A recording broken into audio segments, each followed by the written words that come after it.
Shalom, selamat pagi, semangat pagi Bapak Ibu dan Saudara-saudara. Kita bersyukur kalau kita boleh dibangunkan di pagi hari dengan tubuh yang kuat dan sehat. Dan saya percaya kita semua diberkati. Dan pada pagi hari ini kita jumpa lagi dalam Sapaan Pagi Batra Kasih. Dan bersama kita akan membaca Alkitab. Untuk itu mari kita berdoa memohon tuntunan dan pimpinan kuasa Roh Kudus. Mari kita berdoa. Bapa di dalam sorga, kami mengucap syukur dan berterima kasih. Kasih setiamu yang senantiasa kami alami di dalam hidup ini. Penyertaan dan pemeliharaanmu dalam istirahat kami membangunkan kami di pagi hari dengan tubuh yang sehat, kuat, dan diberkati.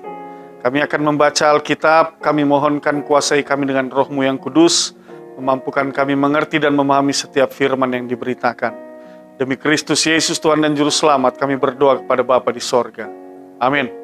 Bapak Ibu dan Saudara-saudara, pembacaan firman Tuhan pada pagi hari ini Filipi pasal 4 ayatnya yang ke-1.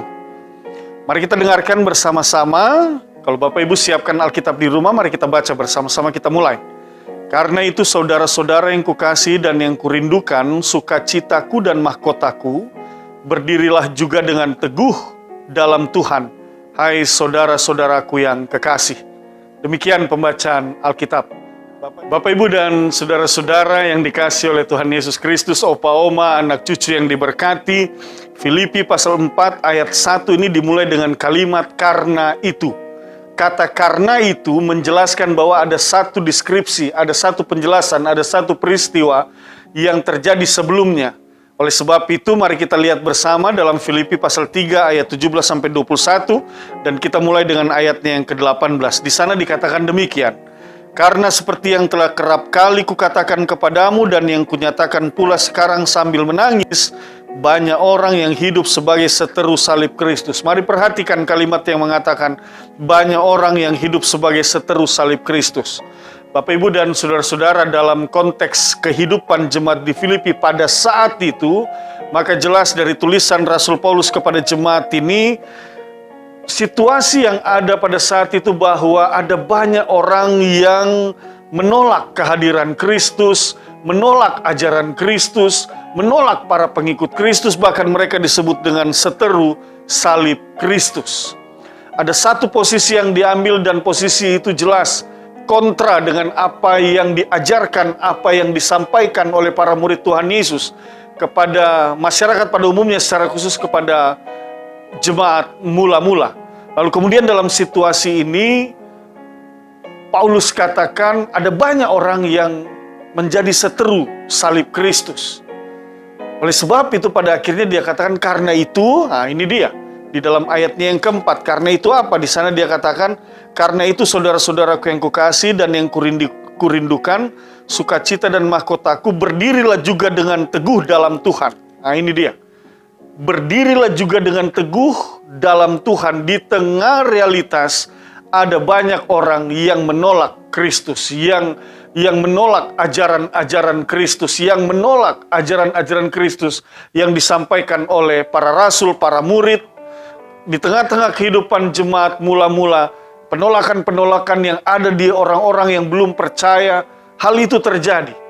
Oleh sebab itu, tidak tertutup kemungkinan ketika begitu banyaknya penolakan, begitu banyak seteru salib Kristus, bisa jadi orang bisa menjadi gentar, takut, bahkan tidak sedikit mungkin yang pada akhirnya kehilangan imannya, pada akhirnya mungkin meninggalkan Kristus oleh karena begitu banyak tantangan, pergumulan, dan persoalan yang diperhadapkan oleh karena iman percaya yang ia tumbuhkan di dalam dirinya. Nah ini dia Bapak Ibu dan Saudara-saudara yang menjadi tantangan dan pergumulan jemaat di Filipi pada saat itu. Tetapi Paulus katakan dalam tuntunan kuasa Roh Kudus, dia menuliskan surat ini, dia katakan berdirilah tetap teguh di dalam Tuhan kita Yesus Kristus. Nah ini dia. Artinya Paulus juga mau mengajak engkau harus tetap setia. Engkau harus kuat menghadapi penolakan-penolakan yang ada. Dan Bapak Ibu Saudara-saudara, kalau kita berpikir tentang hal ini dalam konteks pada masa kini, hal yang sama juga. Ada banyak orang juga yang pada realitasnya di dalam dunia ini seteru salib Kristus. Tidak bisa kita pungkiri, tidak bisa kita tutup mata hal itu.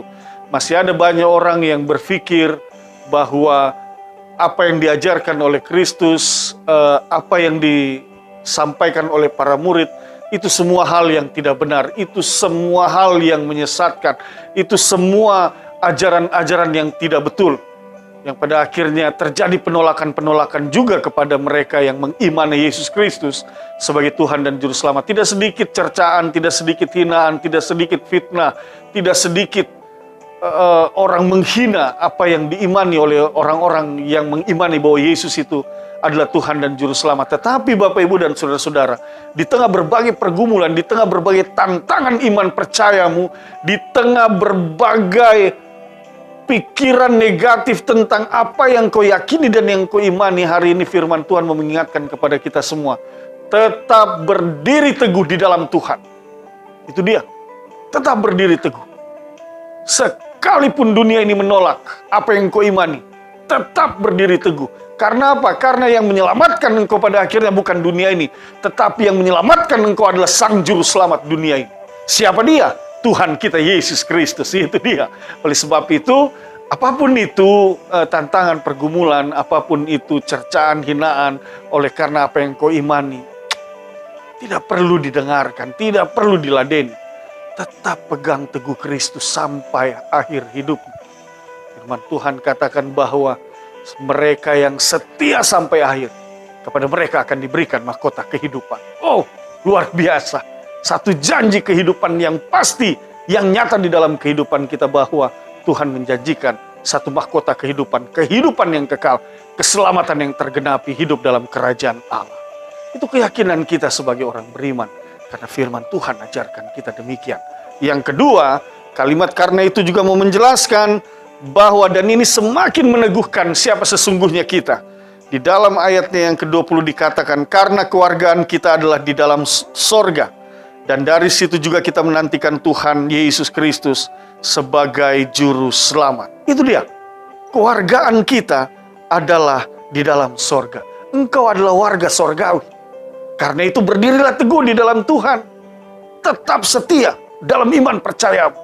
Nah, kalau kemarin dikatakan kerjakan keselamatanmu, maka pada hari ini mau diulangi lagi, mau ditegaskan dan dikatakan kepada kita, diberitakan kepada kita, tetap setia mengerjakan keselamatanmu. Karena apa? Karena engkau adalah warga kerajaan sorga. Berdiri teguh di tengah berbagai tantangan dan pergumulan persoalan. Karena apa? Karena engkau adalah warga kerajaan sorga. Tempatmu di dalam kerajaan sorga. Oleh sebab itu, Bapak, Ibu, dan Saudara-saudara, mari jalani hidup ini dalam satu keyakinan. Di tengah berbagai tantangan, pergumulan, dan persoalan yang datang silih berganti,